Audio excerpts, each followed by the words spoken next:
కరీంనగర్ను బృహత్తర పట్టణం చేయాలని కోరుకుండే.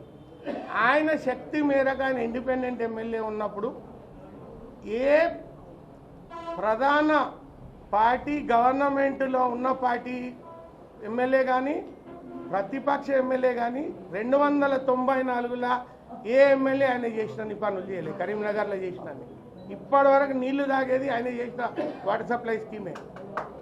ఉజ్వల పార్కు పేరు పెట్టింది ఆయనే. ఎన్జిఓల భవనానికి ల్యాండ్ ఇచ్చింది, బిల్డింగ్ కట్టించింది ఆయనే.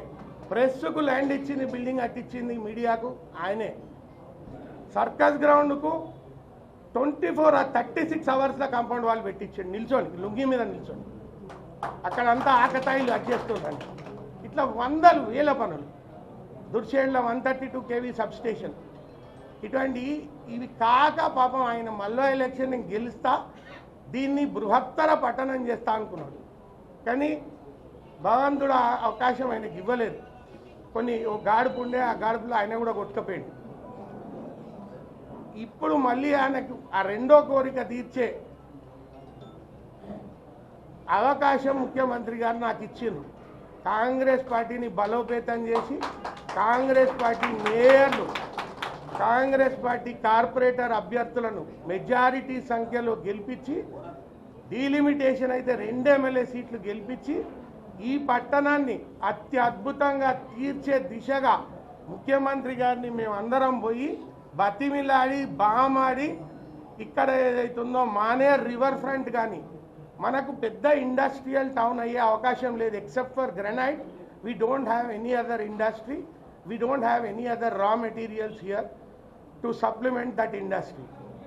సో కాబట్టి ఏదైతుందో ఇక్కడ ఎంటర్టైన్మెంట్ దిశగా నానేర్ రివర్ ఫ్రంట్ ఎట్లా నర్మదా రివర్ ఫ్రంట్లో మోడీ గారి హయాంలో చేసినారో అట్లా మనకు మానేర్ రివర్ ఫ్రంట్ను అత్యద్భుతంగా తీర్చిదిద్దితే టూరిజం కానీ ఎంటర్టైన్మెంట్ ఆప్షన్స్ కానీ బ్రహ్మాండంగా అయ్యి thousands of crores of turn over వచ్చే అవకాశం ఉంటుంది ఈ పట్టణానికి.